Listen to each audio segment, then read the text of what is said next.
Saratoga.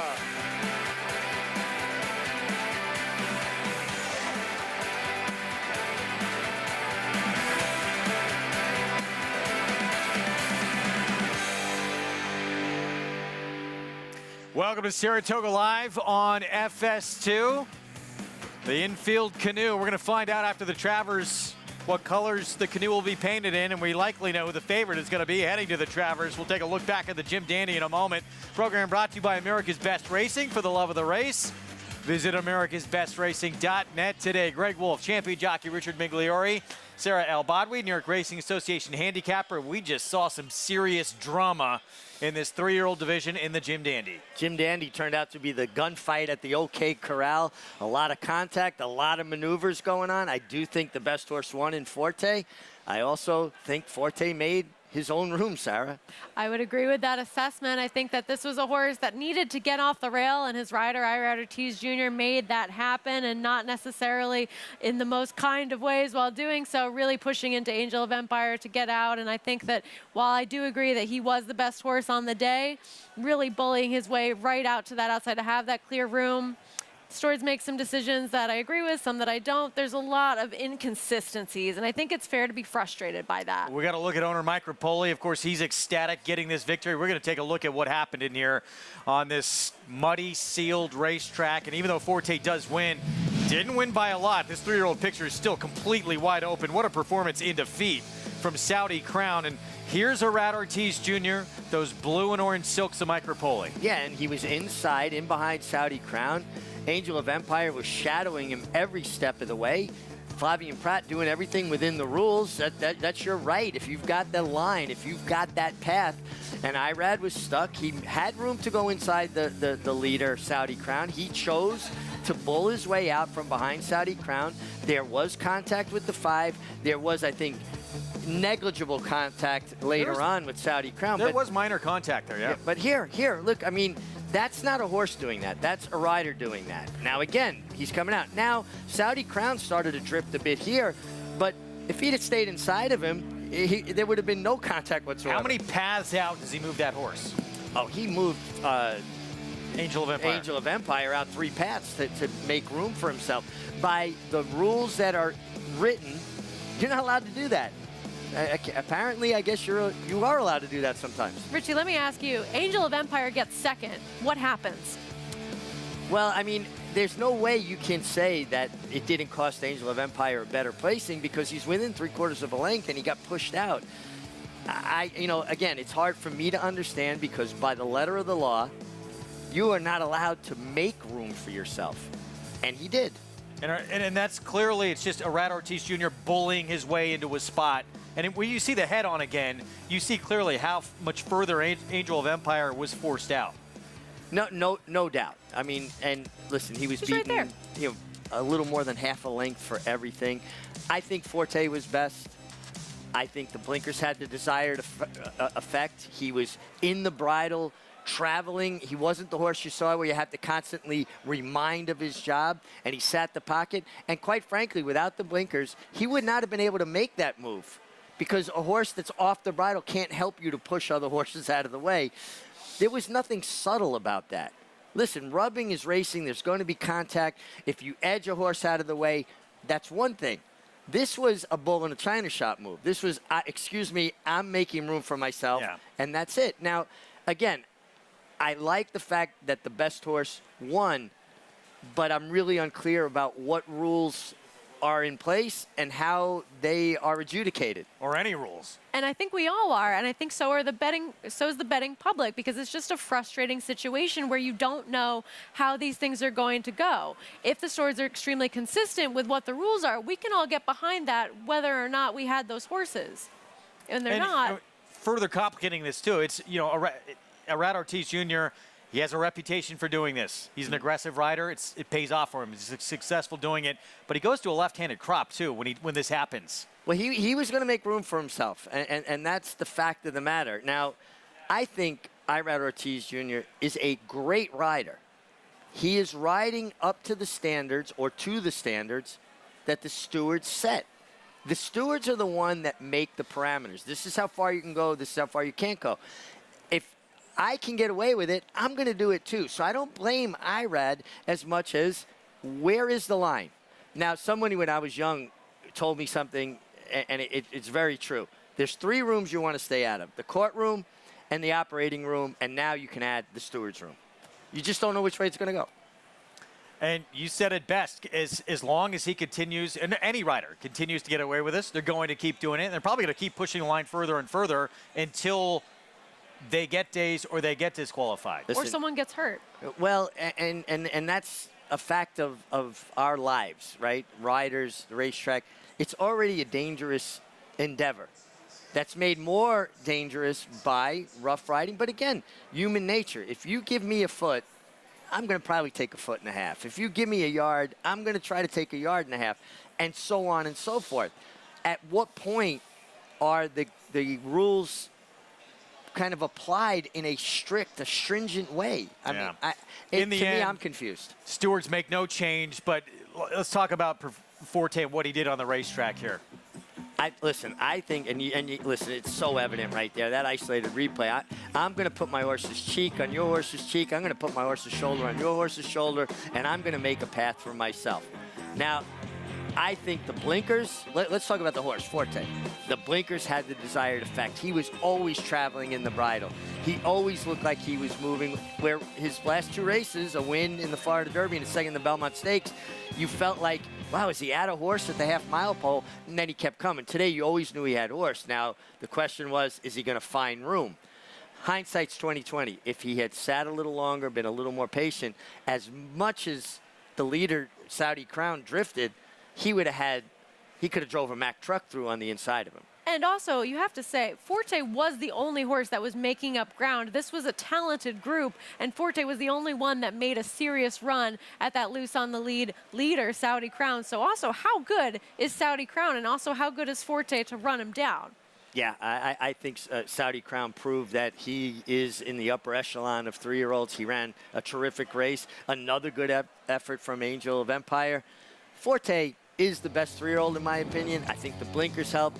I just wish it had been won in a cleaner fashion so we didn't even have to have this conversation. Well, we're going to see these similar faces and some new big guns, of course, go at it again in the Travers as we take a look at our Fox Saturday Saratoga schedule.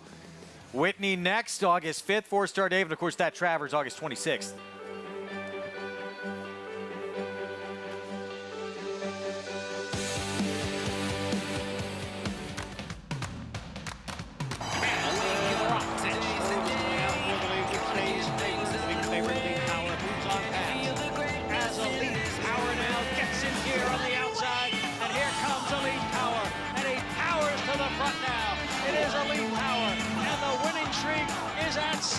As he takes the Grade 2 True North Stakes, Elite Power, a champion sprinter. Curling, the classic sire.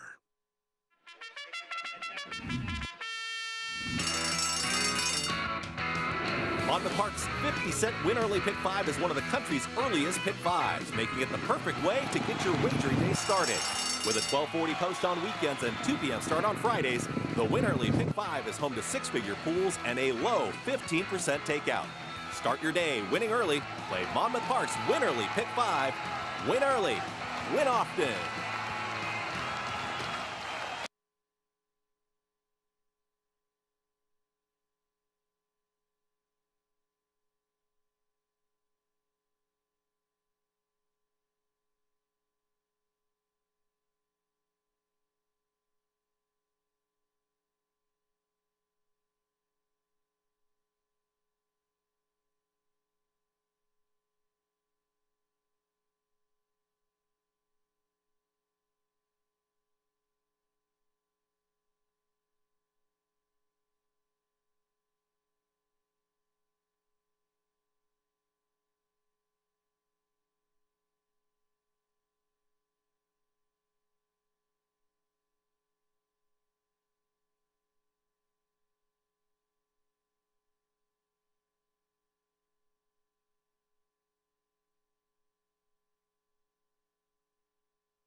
Back on Saratoga Live on our FS2 coverage. Jim Dandy in the books. We still have 2 to come on this Saturday card. It's brought to you in part where you can play it all. Naira Bets, bet any track, anywhere, anytime. Go to nairabets.com. The 11th race coming up next, 5.5 furlongs meant for the grass. All races midway through this card taken off the turf. New York Bred's entry-level allowance. So we're now on the main track here.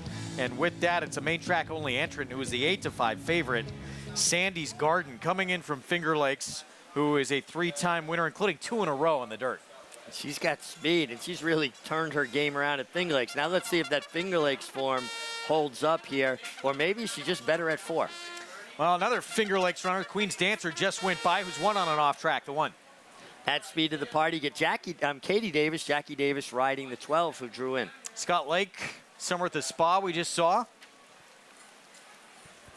This is one that the turf races are so much better than the dirt races. Interesting that they do decide to stay in this spot. Saratoga Chrome, blinkers on. This is a horse that hasn't really run at all on the dirt except for the first start, so a tough read on this surface. Carey went by. Carey been running on the turf. Didn't run terribly on debut. Big price on Sikkim.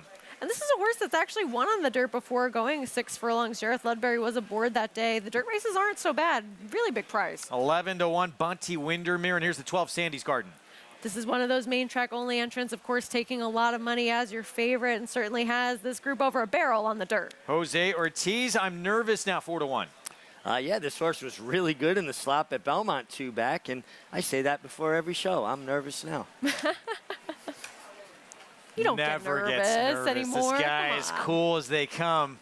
2 minutes away from this 11th ahead, and Sandy's Garden, her game, the 12, the main track only entrant. It is speed. She's trying to win 3 in a row.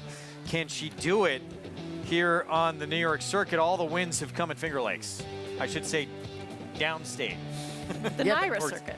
The Naira, but I mean, look what she did last year at Finger Lakes in October, or I'm sorry, 2 years ago in October at Finger Lakes, won by 20 lengths.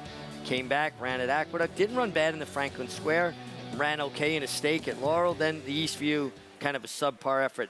Head back to Finger Lakes. Is she better at 4 or is she better at Finger Lakes? Well, I mean, even going back to that race that she had here, she was second to Sterling Silver. Sterling Silver is a pretty nice horse that we saw win earlier on today on the card. So I think that you can't discredit her form on this circuit completely and think that she's just one of those horses that really turns it on at Finger Lakes, which is a slightly less competitive circuit. So I think that she does stand the chance to run well here. This is just a really, really short price on a horse that does make sense, but there are other alternatives. Let's go to Maggie Wolfendale. And here, out in the rain, it's a very sloppy racetrack. As we'll check in with your favorite, Sandy's Garden. She's done well since the last time I saw her, which was albeit back in the spring and winter times. And she's definitely put on a bit of weight, is a little less nervous looking as well. And she's warmed up really nicely out there. So I think Sandy's Garden is just very logical. Now, it does appear that she may have to deal with some other speed types. We'll see how the speed of Bunty Windermere might play out. But Carey, I have a thing for this horse, and I don't really know why, but I just thought, going back to last time, I thought it was an ambitious spot, albeit in the Wild Applause, but the distance on the turf seemed right. But she was not able to pull the speed, elongate her speed out to the mile. She's just done very, very well from 2 to 3. And now second off of a layoff, she's that much more tucked up. I don't know if she's ultimately a dirt horse. It was her first start, which was against an open field of maiden special weight runners early in her 2-year-old season. I'm wondering if she could be effective here because I just think she may have improved with some age. Guys? Going to find out what she could do. Thank you, Maggie. 8-5 here. Sandy's Garden. Who pressures her early in this race? It's a good question. Could the 11, Bunty Windermere, press her? Could the inside horse, the horse that she was named on that her sister Katie picked up, could that one press her, Queen's Dancer? That's who I would think would be the most likely suspect to show some other early speed in here. With Bunty Windermere, we've seen her do it more so on the turf, but I think that, on the dirt, she's certainly capable as well. I don't know that she'd sustain it. I think that the decision is so simplified when you have a horse breaking from the rail in any kind of situation, especially in a sprint, now taken off the turf. But it's tough for me to take a short price on the number 12 because this is a horse that she hasn't won on a wet track yet. I know her only start over that kind of surface was going the distance of a mile and in a stakes race, but most of her dirt experience and success has been on a fast track. That's not what she gets today. Good point. So impressive breaking her maiden basically almost 2 years ago. And she's just been very good this year. I like the fact that she came down here and has been working in Saratoga, even though her trainer is based at Finger Lakes. Yeah, certainly speaks to them maybe targeting some sort of spot in here. And this one, of course, well spotted. Somebody read the weather report today. Here's the 7. Carey, Luis Saez, Joe Sharp. Only time this horse was on the dirt was in the debut. It's been 5 starts on turf since that time, but a pretty well-regarded drill since that time on dirt. Let's go to Frank Miramati. Here's race 11. They're in the gate. Saratoga Chrome restless.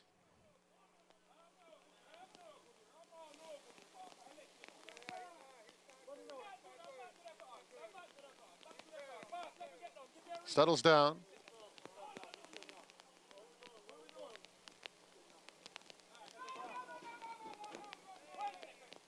More movement. And they're off. Sikkim on the outside. Here's Queen's Dancer coming quickly through. And Bunty Windermere moves up to take second. Sandy's Garden now third, about 3 lengths off the battle up top. Carey is fourth in the early going.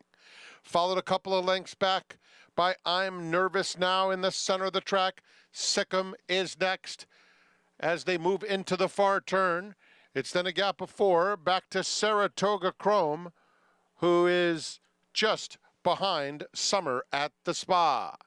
22-2 for the quarter, and here comes Carey with a 3-wide bid approaching the quarter pole. It's Queen's Dancer at the rail just in front.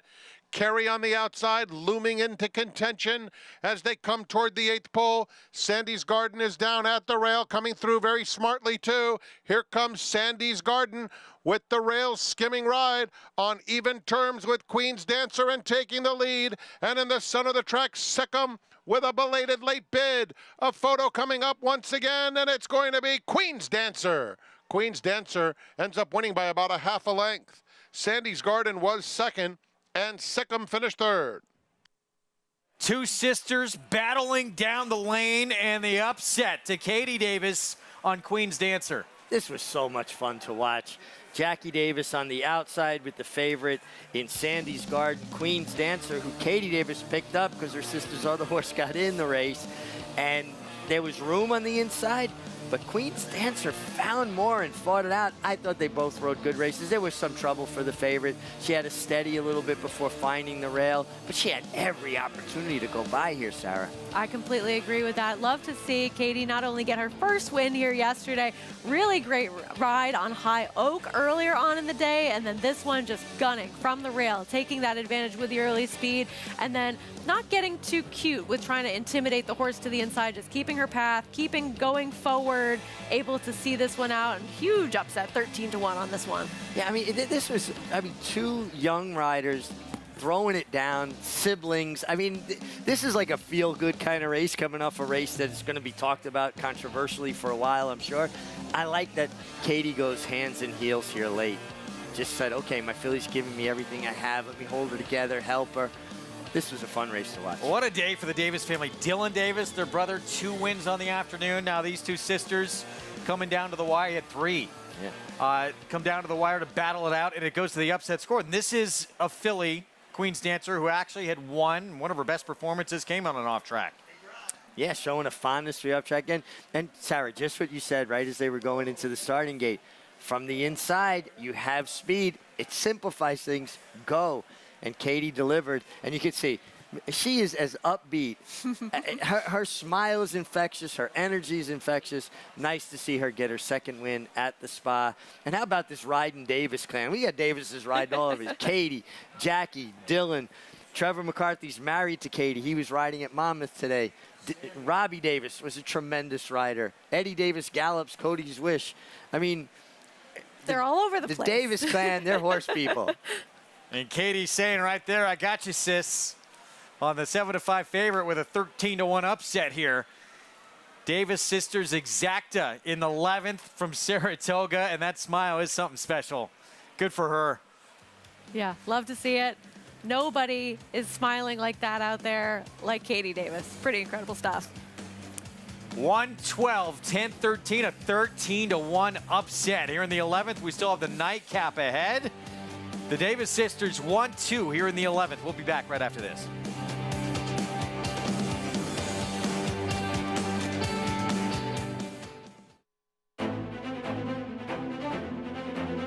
Society building a 3-length lead, set down for the drive. She just went past Rafaros, but she's still 5 lengths behind Society, who rolls off the turn, now in front by 6. Society down to the final furlong, now by 7. Drafaros in a good battle for second with Matt Torreya. Nobody catching Society. Streaking through the stretch to score by 9 lengths on the wire. Experience the adrenaline-pumping, suspense-filled action of the Sport of Kings no matter where you are with Naira Bets. It's fast, easy, and secure. Download the app today and start winning with our lucrative weekly promotions, thrilling handicapping contests, and a one-of-a-kind VIP rewards program. Don't just watch horse racing, be a part of the action with Naira Bets.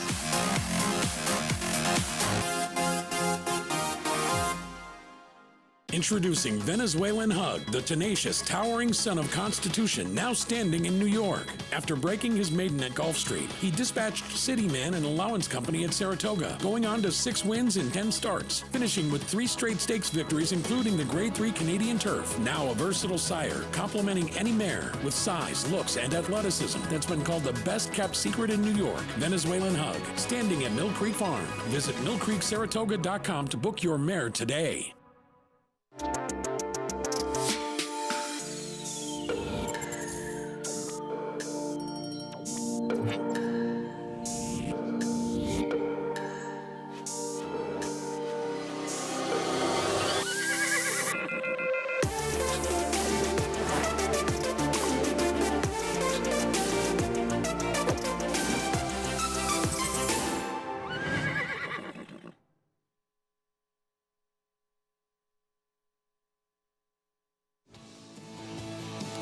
Back with you on Saratoga Live on our Saturday FS2 coverage presented by legendary Claiborne Farm. 100 years of doing the usual, unusually well. Katie Davis, and yeah, we should point out her sister, who she just beat, was supposed to ride this horse had it stayed on the grass, but she was named on the main track only entrant, so moves there, and then Katie winds up beating her on a mount intended for her sister. Let's head to Maggie. Oh, poor Jackie. She's buying, you're buying dinner tonight.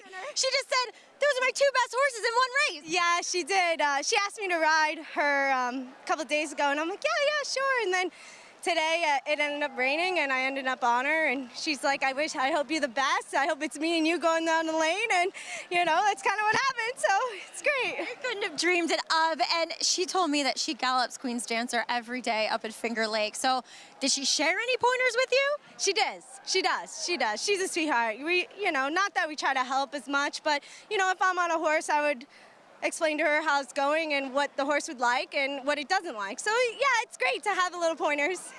Katie, tomorrow it's jockey karaoke. You getting up there? Woo, yes! What are you singing? Meant to Be with BB. She sings it. Me and Trevor are gonna, if it's meant to be, it'll be, don't I? We just got a preview. I like it. Katie, keep smiling. Congratulations. Thank you so much. It's awesome. Thank you. Always a pleasure catching up with Katie, and you just got a little tidbit of what you'll see tomorrow at Jockey Karaoke, Greg. Yeah, that's to support the Permanently Disabled Jockeys Fund. Always a fun night here in Saratoga. And younger sis beating older sis here down the lane. $28 winner. I tell you what, if that attitude and that energy isn't infectious, I don't know what is. Katie and Jackie both possess it. They're always upbeat. They're always so excited and into what they're doing. And I think that's why horses run for them. If that kind of race and result doesn't make you feel good in that interview, then, you know, maybe this isn't for you, right?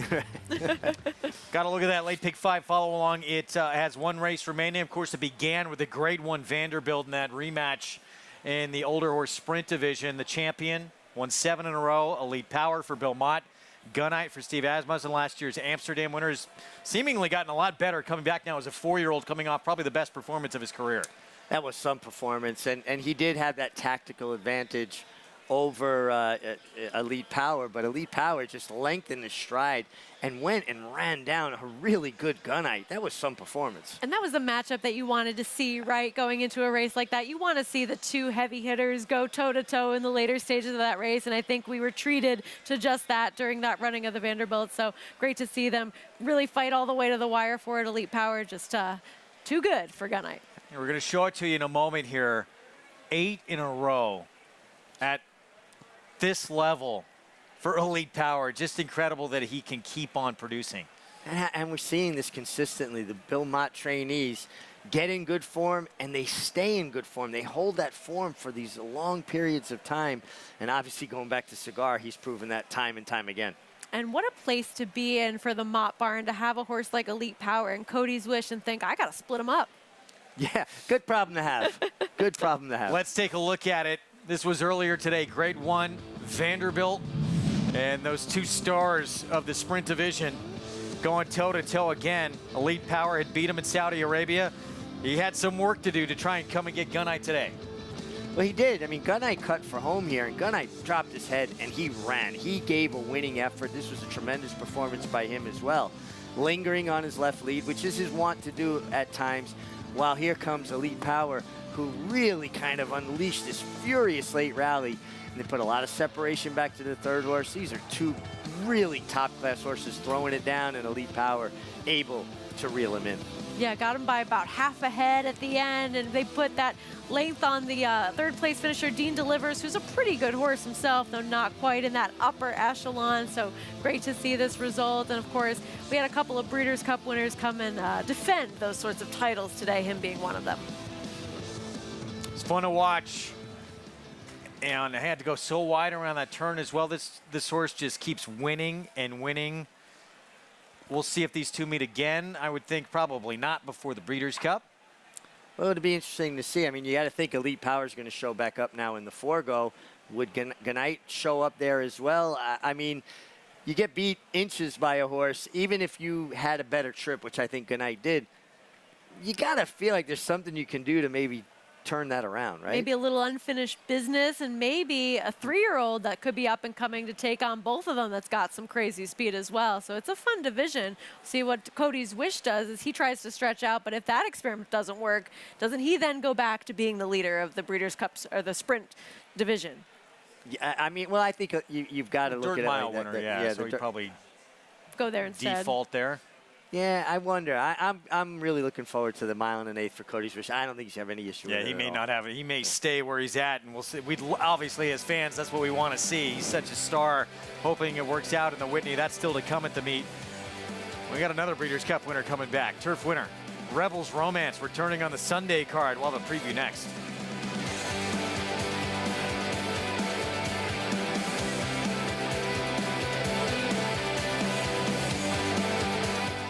DeMarchelier offers breeders a rare opportunity as the only son of Dubawi standing in Kentucky.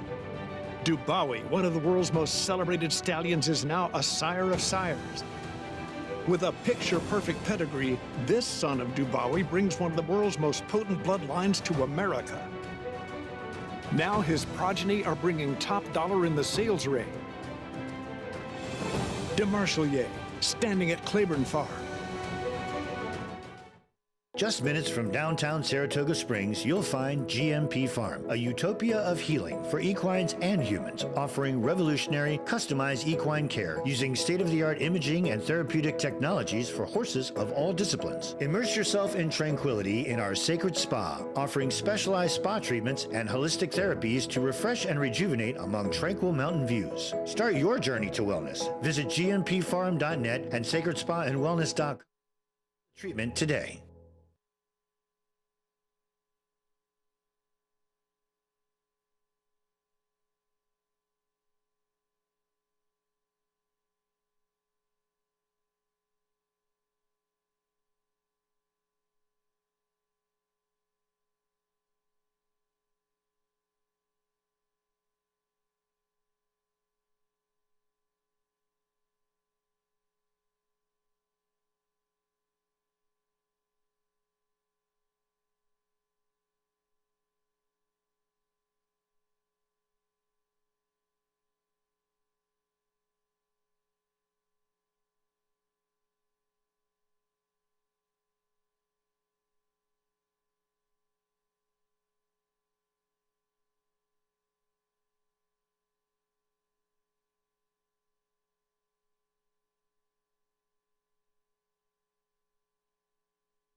Back with you on Saratoga Live.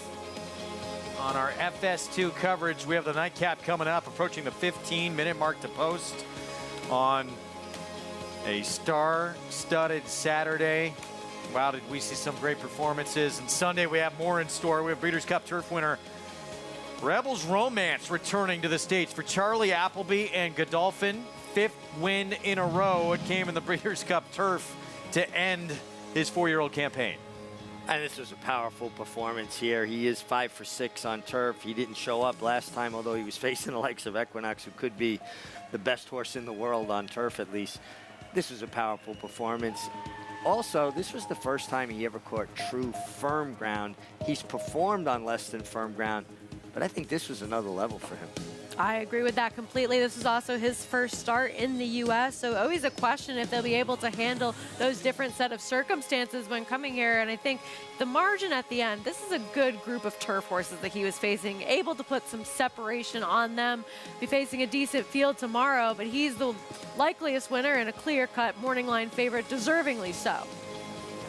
Worried at all about that comeback where he was flat? Or not really? No, that was back in March. You got Charlie Appleby. Charlie Appleby's not shipping a horse here unless they're doing impeccably well.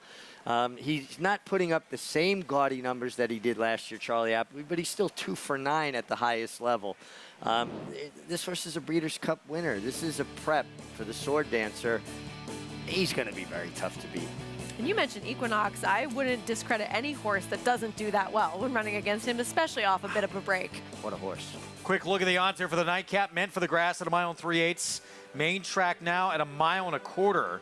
And that's our current favorite for trainer Joe Sharp. Callie's Grit, the 5. Luis Saez will ride. We'll be back. The momentum continues for War Dancer as Ms. Big Bucks goes wire to win the New York Stallion Stakes. Ms. Big Bucks, who got the job done today. Ruse also wire to wire. Ruse, rough draft, one last try. Ruse holds on. And Long Shot War Museum delivers at Monmouth. War Museum is now in front. War Museum at 41 to 1. Shouldn't you have a War Dancer? War Dancer, proud to stand in New York. When it comes to horse racing, you can never have too much information. With Twin Spires, you can place your bets with confidence. Whether you use handicapping insights, like our Brisnet speed ratings, prime power and past performances, the guidance of our experts' top picks, or just choose a name that catches your eye. Yes! No matter how you pick your horse, bet with Twin Spires. Start earning your $200 sign-up bonus when you sign up with offer code GET200. Respect the law. He's earned it. A Grade 1 winning juvenile. 'Tis the law, pops the cork in the champagne. A classic winning 3-year-old. 'Tis the law is gonna win the first leg of the Triple Crown. 5 triple-digit buyers. Respect the law, 'tis the law. The best son of Red Hot Sire Constitution. He's left the others behind. He's gonna win the Run Happy Travers. 'Tis the law. Racetrack Television Network brings you every race, from every track, on every screen, every day. With monthly packages starting as low as $5, RTN gives you great value and access to more live HD streaming and race replays than anyone. Visit RTN.tv today to sign up and watch on almost any device, including Roku and Amazon Fire. RTN has packages that start at $5 per month.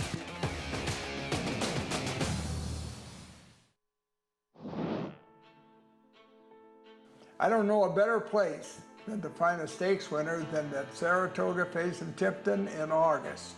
Great selection, great pedigree, great confirmation individuals. It's a great spot to get your next stakes winner.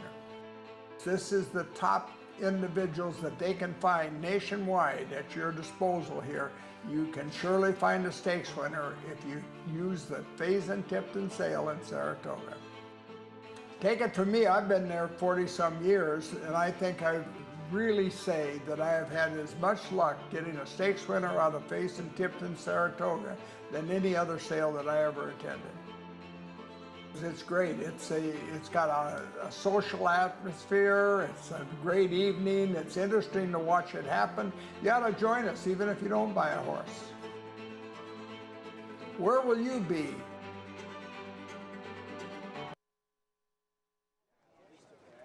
Wise words from the one and only Dwayne Lucas. If you're in town August 7th and 8th, make sure you stop by the Fasig-Tipton Sales Pavilion for the Saratoga sale. It is truly a night of future stars and seeing a lot of stars in the game from the human perspective.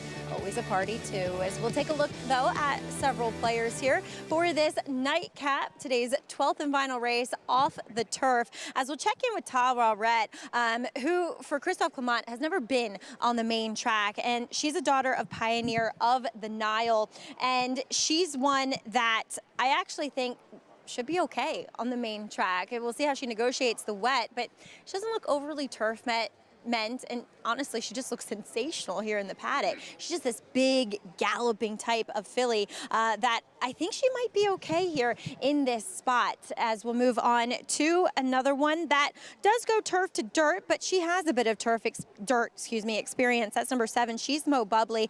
I've chased her a little bit here. I'm not going to lie. I've always had a thing of her. She always makes a great impression in the paddock, and she's very sharp today. I wonder if being on the main track, we'll see her just a little bit more engaged, a little bit more closer to the pace. But again, another one that I don't think switching surfaces is going to be that big of a problem. Then there's number 9 in here, Fizzy, that when she showed up in the paddock first time out, I wrote not overly turf. So maybe she'll like a wet track.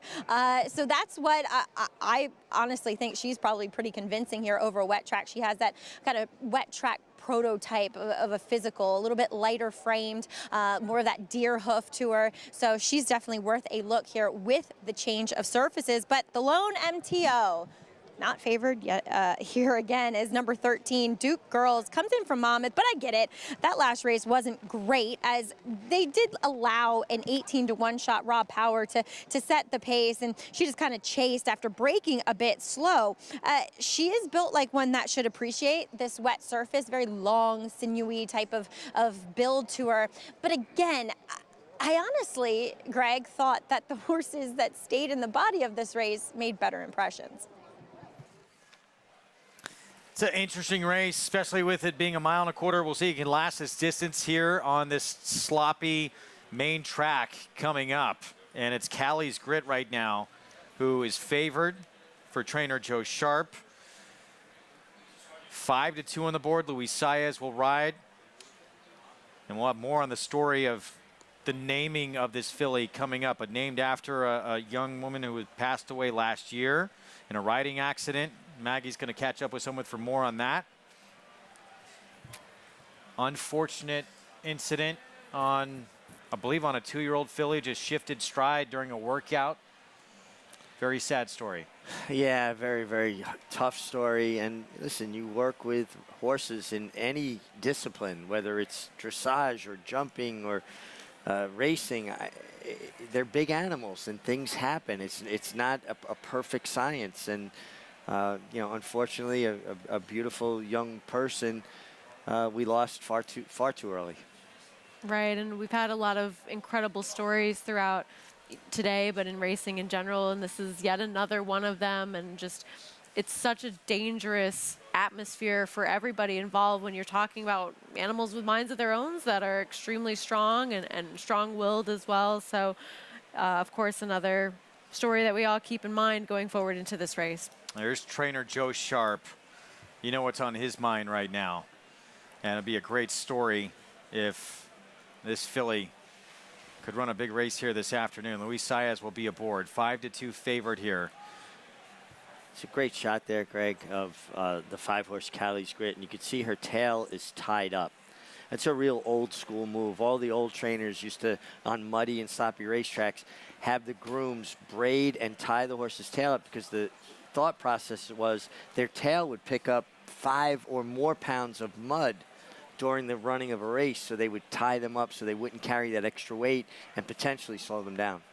Well, even after the race, you definitely don't want to have to clean it, right? Yeah, but their function was to make them go faster. Now, the interesting is sometimes when they get to the starting gate, some horses have to be tailed, meaning they lift their tail over the gate, helps them keep their hind feet on the ground. and the gate crew will spend a minute or so undoing all of that hard work the groom did, much like with the braids with a rider. You go out there and the horse is braided all the way down to his withers, you're pulling braids out at least to give you something to hold on to the gate. At 5 or 6 inches of mane has to come out because you need to have at least one fingerful of mane. Right, just help balance yourself as you get out of that starting gate, and a lot of things that look incredible, you get out there, you want to make sure that you're safe and able to stay on.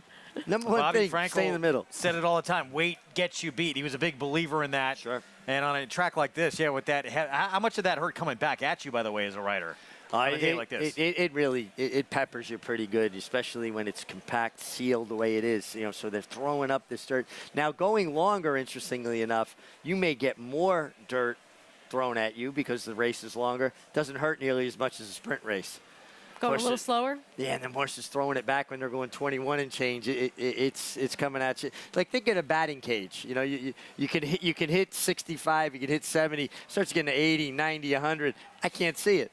Now, more on the story of Callie's grit. Let's go to Maggie Wolfendale.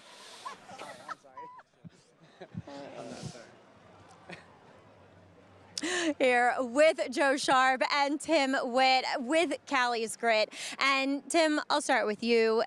Your daughter, Callie, I think from everybody's perspective was just a ray of sunshine. And she lived for this sport, as you told me. Talk a little about honoring her legacy today. This is amazing. The connections have just been outstanding. Let us be involved in this. So we're very proud to be here. Tim, as a mother, I can't even imagine. I can't even fathom it. It feels like Callie's with us. Oh, yeah, absolutely. She's wanted this from day one. I mean, it's been her passion and her drive, and this horse is named after her with the passion and grit and that she had, and the horse shows it. And like I said, we're just blessed that the connections are naming horses after her to honor her, and we get to be involved. We all get to be involved, I think, Joe. We know day in and day out working with these horses the inherent risks, and it was a freak accident purely, but Callie gave so much to you and your stable. Yeah, I mean, she was obviously she was taken too soon, and she was a fiery little redhead, and obviously that's close to home for me. And she just Tim and Jen and Savannah and Mason, her mom and siblings, have just been unbelievable through all this, just with the courage that they've shown. And it's nice for us to get to give back and be part of this with them. And obviously, Brad and Misty have been super gracious with honoring Callie and continuing to name these horses. And this filly today is probably one of our top tier 3-year-old fillies, and we're really honored to have her named after Callie. I couldn't have said it better. Gentlemen, thank you so much. I think we have the entire racetrack, the entire audience riding along with Callie's Grit today. Guys? She wanted to become a jockey. She was poised to graduate from the North American Racing Academy as well before that tragic accident. I think everyone rooting certainly for Callie's Grit here, named in her honor, taken way too soon. The current 8-5 favorite coming up as we get a look at our field. Here's Southampton Dock. Jose Ortiz for Ian Wilkes. Ran terrific going this distance, a mile and a quarter in the stop at Ellis last time. I think way too big a price at 9-1. Christophe Clement with a filly who's only been on turf so far in 3 starts, so we don't know what we're going to get here. We don't know what we're going to get, but the fact that Christophe left this filly in, and she's been a bit one-paced in her turf races, and that usually translates well to the dirt. Turf horses usually have acceleration. She doesn't. She's steady. Machiavellique, 19-1. Started out in a dirt sprint and certainly improved second time out, getting a little bit more ground to work with, but seems to really prefer the grass. It'll be interesting to see what we get from her. Great appearance from Callie's Grit. Callie's Grit making a real sharp appearance on the racetrack, and that race in the mud, 2 back stand out. Brad Ortiz Jr., and she's Mo Bubbly for Pletcher. Yeah, Todd leaving her in. She's got a couple good dirt efforts. Belroso went by. First time on dirt for this one, 3rd time starter, and also first time trying the distance with some good works on dirt. Here's another Pletcher runner, Fizzy. Yeah, the fact that Todd left her in, lends confidence to you. These are trainers that know their horses. And big number on a main track only entry. That was a 13 and went by Duke Girls. Slow figure at Monmouth. Yeah, slow figured at Monmouth, but she's the only horse that was actually entered in this race hoping that the weather would take it off the grass. So kind of a big price for not only a main track only runner, but a Chad Brown runner as well. Yeah, big number. Meanwhile, here's the 7. She's Mo Bubbly for Pletcher. And it's a turf race. I don't know how much it's going to tell us here. But it was back on June 3rd, ran second behind. Pretty good one in Highland Grace, and that's why she was a major contender had it stayed on the grass. Well, what we did learn out of this is that she has stamina. She, you know, the mile and a quarter should not be a problem. The question is the surface. But her first 2 starts going 7 furlongs, I thought were both decent races. Yeah, I mean, a good solid third on debut, going that 7 furlong distance, as you mentioned, at Gulfstream. Enough was thought of that to make her the favorite in her next start, and she was always kind of in chase mode, didn't really have as much oomph to her run that day. And even though she did improve her number, I think that she really improved when getting more ground, switching over to the turf, and perhaps just as one that could really bring that kind of capability to handle going further. You know that she's actually one that's cutting back a little bit in distance instead of one that's really trying to get that mile and a quarter this time around. You surprised by the disparity with the 5 and the 7? Yeah, I mean, listen, the 5, 7 to 5, she ran a terrific mile in the mud, and that race kind of points her out that she handles the surface. But now the question with her is that extra quarter of a mile. You know, it's funny, we have a mix and match, right? Sarah, we've got horses that have shown they're very capable of getting the distance, but we're not sure about the surface. Then we got horses that we're sure that they'll be okay on the surface, but we're not 100% sure about the distance. There's one that I like that's shown a little bit that they can handle the surface and the distance and is being really overlooked in the wagering right now, and that's the number 1 Southampton Dock. I can't believe 10 to 1. Also getting a significant rider upgrade as well to Jose Ortiz. This one was a solid third last time out at Ellis. Race rained off the turf, mile and a quarter, sloppy sealed track. What are we doing today? Going a mile and a quarter. We're on a sloppy sealed track, 10 to 1 from the inside. Way too big a price. Look at that. Look at the condition there of this sloppy surface and what these horses are going to try and be cutting those feet through, and that's what's coming back at these riders. Yeah, that's crazy. This horse is 10 to 1, now 11 to 1, especially with the presence of an Ortiz brother aboard. But the fact the horse did it, earned a good figure doing it as well. Surprising. Yeah, and we know Ian Wilkes is a trainer that his horses have stamina. He trains that into him, and they had that nice shot right with the maintenance crew there with rakes. Once the gate is pulled out of the way, they will smooth out the track as much as possible, so there's less of that contour from the gate being pulled over. Horses have a tendency to jump things or spot things.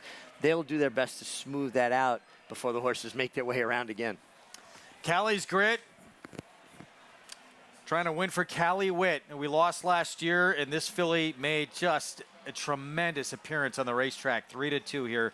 Joe Sharp Barn, Luis Saez will be aboard. Nightcap on what's been a tremendous Saturday afternoon as they continue to load up here. Machiavellique about to load in. Let's send it upstairs for the finale on this Saturday card from Saratoga. Frank Miramati with the call. Thank you so much, Greg. A few more left to load. Machiavellique going in. Here's Fizzy in the black and baby blue. Callie's Grit.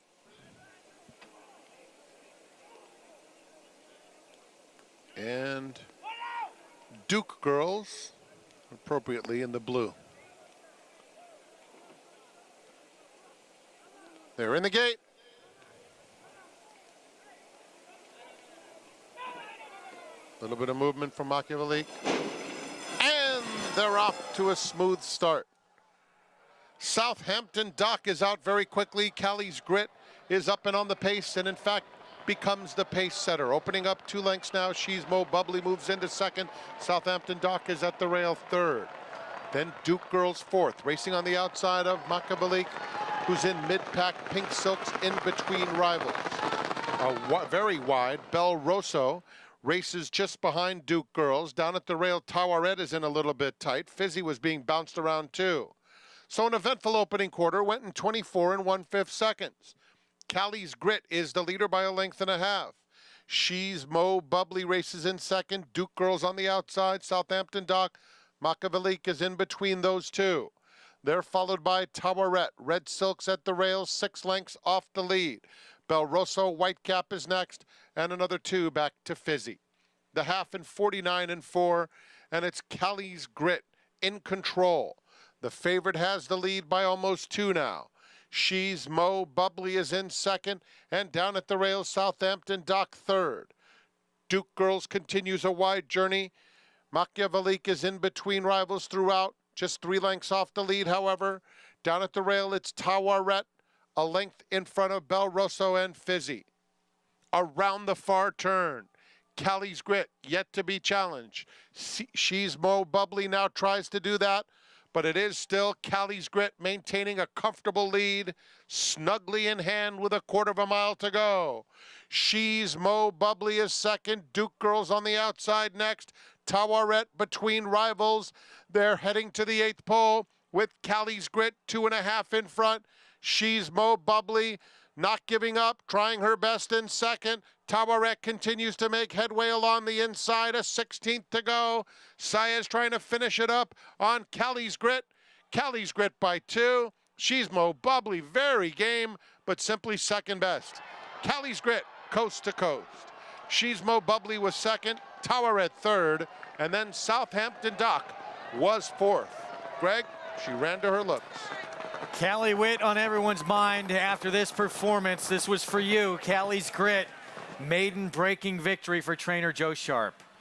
Yeah, always in position, took the lead, got very comfortable, gets her speed from McLean's Music, her father, who only raced once and was brilliant, and the stamina from the dam side, Dinah former on the female side, and resolute and steady rally from Mo Bubbly. She's Mo Bubbly. She just wouldn't quit, but Callie's Grit showed a lot of grit.